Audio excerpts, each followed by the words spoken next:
Tradesmen look at buildings differently, depending on the trade they represent. You'll find the carpenter casting an eye on the woodwork, the bricklayer looking at the brickwork, and the painter finds his gaze shifting to the walls and the ceilings. Likewise, the greater a person's perception of Allah's names, the greater his alertness and understanding of life's swings and roundabouts. Nothing passes them without thought. Everything becomes a trigger for deep contemplation. When they see a display of mercy, they automatically and naturally reflect on the names of Allah Ar-Rahim, the most merciful, Ar-Ra'uf, the pitying, Al-Wadud, the affectionate. When they sense might and awe in any turn of life, they're overcome with the names Al-Jabbar, the compeller, Al-Muntaqim, the avenger, Al-Qahhar, the subduer, Al-Aziz, the mighty. Eventually they reach a station where every scene that unfolds, any sin which presents itself to them, or any opportunity that drifts, generates the remembrance of Allah Almighty in their life and a retreat to Him. And it's achieving that exact goal is precisely the objective of this series.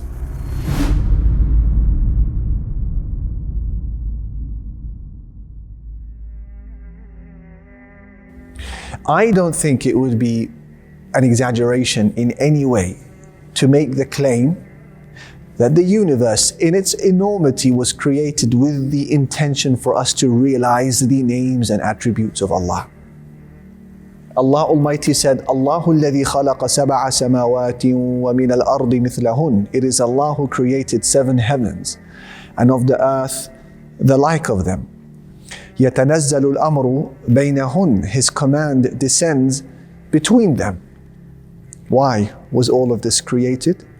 Listen to the second part of the ayah. He said, لِتَعْلَمُوا, so that you may know, أَنَّ اللَّهَ عَلَى كُلِّ شَيْءٍ قَدِيرٌ, that Allah is most capable of everything. وَأَنَّ اللَّهَ قَدْ أَحَاطَ بِكُلِّ شَيْءٍ عِلْمًا, and that Allah has encompassed all things in knowledge. It's as if He is saying that this wondrous and formidable structure around you was put there so that you look at it and realize that Allah exists and that Allah is capable and that Allah has encompassed all things in knowledge, to know His names and His attributes. Qiwam Sunnah al-Asbahani, he said that if a person wants to accept someone's offer for marriage or offer himself for marriage or wants to deal with a person in any way, he would first request his name, his nickname, family name, and would ask about both the important and unimportant matters. And then he said, so Allah who created us and provided for us, the one whom we hope for His mercy and fear His punishment, is worthy of us knowing His names and understanding them. And your Iman is closely linked to your level of knowledge of Allah. And seeing that you and I will never see Allah in the life of this world, we're left with the names of Allah and their effects that can be seen and felt around us today. So we can conclude that one of the greatest ways of fostering Iman to levels where you can almost taste it is by way of contemplating the names of Allah and noticing their effects in life and their signs and their signatures in the universe and within your very self. And this is because love has causes. One of them is Jamal, beauty. Beautiful matters by virtue of their splendor, they're loved. The heart has a natural affinity towards all of those things that are pleasing to the eye. And since all beauty in existence is from Allah subhanahu wa ta'ala, we can ask the question, who is more beautiful than Him? And of course, the true answer to this question will only be realized on the day when the veil between Allah and His righteous servants is finally removed, when their eyes will gape and their minds will wander in awe. And as for the second cause of love, after Jamal, beauty, is ihsan, good treatment. Those who bring benefit to people and treat them well are loved. As for the favors of Allah upon man, subhanallah, they predate his existence. Allah provided him all what he needed. from within the womb of his mother. He then releases him into a world that has already been fully furnished with all what he requires. It's all there. And that's why Prophet Ibrahim said, الَّذِي خَلَقَنِي فَهُوَ يَهْدِينَ. He is the one who created me and guides me. وَالَّذِي هُوَ يُطْعِمُنِي وَيَسْقِينَ. And it is He who feeds me and gives me drink. وَإِذَا مَرِضْتُ فَهُوَ يَشْفِينَ. And when I am ill, it is He who cures me. What about the favors of Allah? Allah's good treatment of His creation is such that your role in acquiring the things you need is only a minute phase in the middle. And as for the levels before it and the levels after it, they were taken care of entirely by Allah. Let me explain. When you make your way to buy bread, just remember that you weren't the one who brought down its rain and allowed it to seep into the soil, nor were you the causer of its wheat to grow, nor were you the planter of those seeds, nor were you the harvester, nor were you the supplier of the grain to the companies, nor were you the grinder of those grains, nor the mixer of ingredients, nor the kneader of the dough, nor the baker of that bread, nor its packager, nor its seller. Your involvement was simply to pull it off the shelf in its ready, baked format. Then after you swallow the food, again, you play no role in the phases after it. You didn't inspire the esophagus to push the food down to your stomach.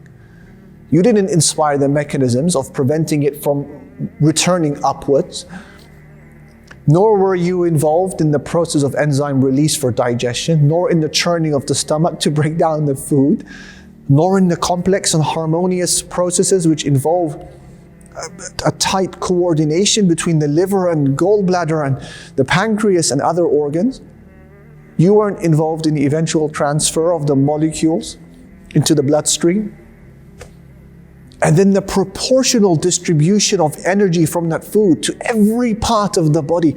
A portion goes to the nails, a portion for your hair, your face, your tears, your veins, your blood, the white of your eye, your sweat, your flesh, your nerves, your muscles, tendons, bones.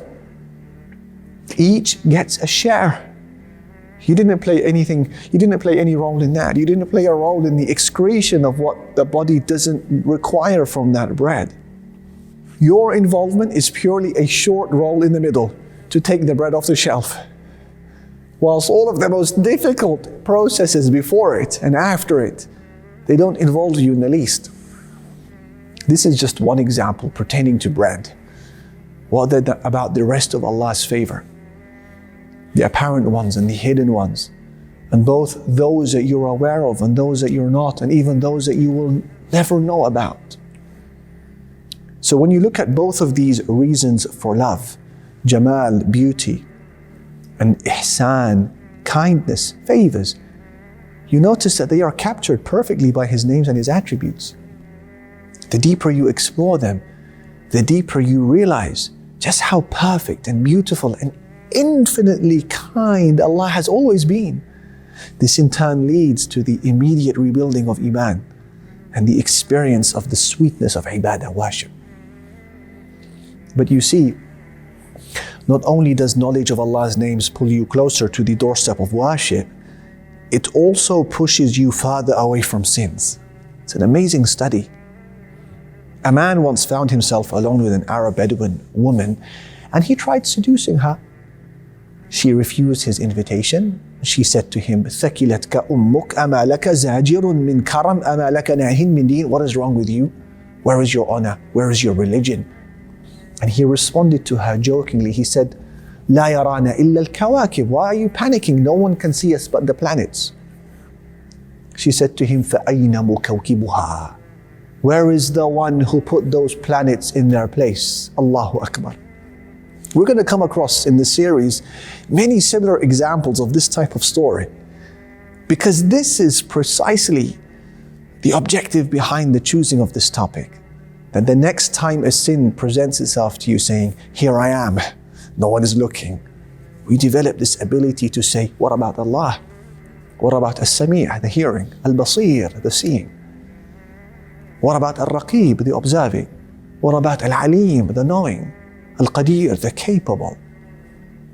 And I love the words of Imam Ibn al-Qayyim, who summarizes the fruits of journeying through the names of Allah Almighty. He said, if a person ascends into the realm of realization, where he can almost see the perfect traits of Allah and His majestic descriptions, his soul will feel the special type of nearness, where it will experience the removal of veils that stand between one's heart and soul and its Lord. That veil is the nafs, the self. And so if Allah allows that veil to be removed, his heart and soul will make their way to Allah, causing a person to worship Allah as though he can see Him. So join us as we try to achieve just that in a series we've named A Life with Allah.